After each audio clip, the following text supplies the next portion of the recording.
जाति न पूछो साधु की, पूछ लीजिए ज्ञान। मोल करो तलवार का, पड़ा रहने दो म्यान। नमस्कार, मैं प्रदीप पटेल। आज हम बात करेंगे उत्तर प्रदेश के इटावा जिले के दादरपुर गांव की, उस घटना की जो अब सामाजिक और राजनीतिक हलचल का केंद्र बन चुकी है।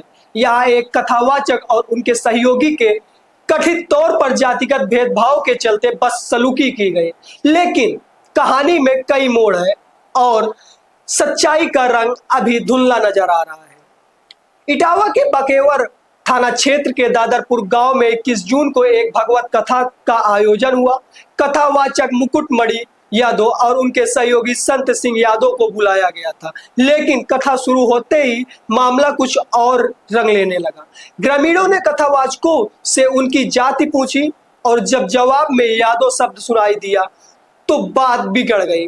आरोप है कि कथावाचकों की चोटी काटी गई, सिर मुड़वाया गया और एक महिला के पैरों पर नाक रगड़वाने को मजबूर किया गया। इतना ही नहीं, सोशल मीडिया पर वायरल वीडियो में दावा किया गया कि कथावाचकों पर पेशाब तक छिड़कवाया गया।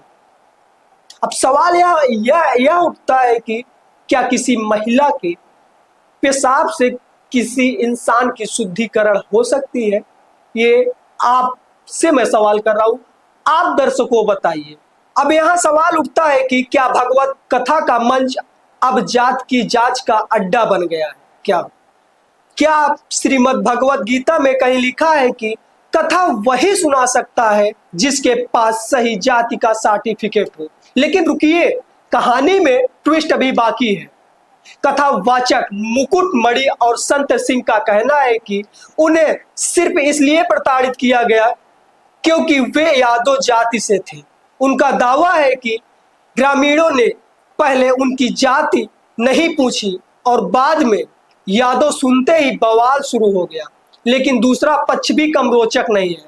आयोजक परिवार की महिला रेणु तिवारी ने कथावाचक मुकुटमणि पर छेड़खानी का गंभीर आरोप लगाया है। रेणु का कहना है कि कथा के पहले दिन जब वे भोजन करवा रही थी तब मुकुटमणि ने उनकी उंगली पकड़कर अभद्र व्यवहार किया।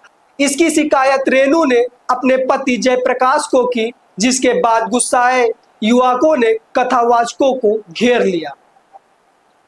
तो जनाब, अब यहाँ सवाल यह है कि क्या यह जातिगत विवाद था या फिर व्यक्तिगत रंजिश का नतीजा? एक तरफ कथावाचक कहते हैं हमें जाति के नाम पर अपमानित किया गया और दूसरी तरफ आयोजक परिवार चिल्ला रहा है अरे ये तो छेड़खानी का मामला है। और बीच में फंसी है पुलिस प्रशासन, जो अब दोनों पक्षों को शिकायत पर एफआईआर दर्ज कर रही है। हालांकि देखना यह दिलचस्प होगा आगे क्या होता है।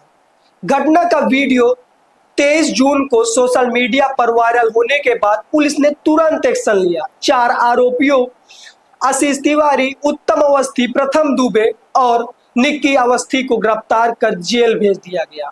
लेकिन ट्विस्ट तब आया जब पता चला कि कथावाचकों के पास 2 आधार कार्ड मिले, जिनमें एक में अग्निहोत्री उपनाम था, जिससे ग्रामीणों को लगा कि उन्होंने अपनी जाति छिपाई।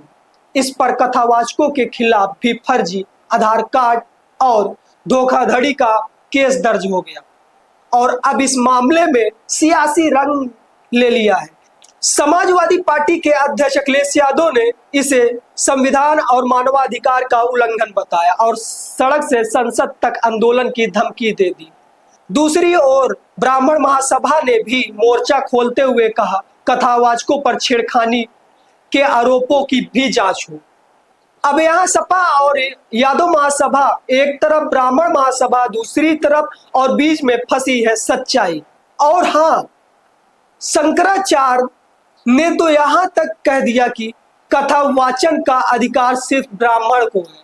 अब ये तो वही बात हुई, कथा सुनाने का ठेका सिर्फ एक बिरादरी के लोगों को मिला है, बाकी लोग सिर्फ तालियां बजा रहे हैं। सोचिए, ये समाज है। तथ्य यह है कि इस घटना ने उत्तर प्रदेश के जातिगत तनाव को फिर से हवा दे दी है।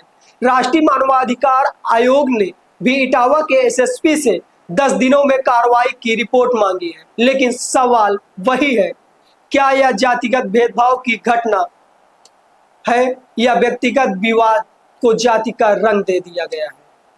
इस पूरे प्रकरण में एक बात साफ है, जाति, धर्म और व्यक्तिगत आरोपों के बीच सामाजिक सौहार्द सबसे बड़ा शिकार बन रहा है। इटावा की इस घटना ने हमें फिर याद दिला दिया कि 70 से 75 साल बाद भी आजादी के माने हर किसी के लिए अलग है। पुलिस जांच कर रही है और हम उम्मीद करते हैं कि सच्चाई जल्द सामने आएगी।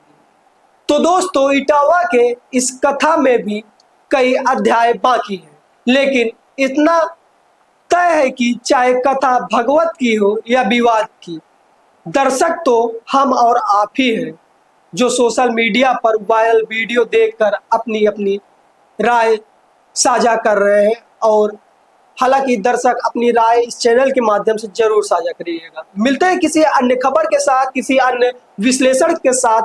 देखते रहे बुलंद आवाज भारत। तब तक के लिए जय हिंद, राम राम, दुआ सलाम।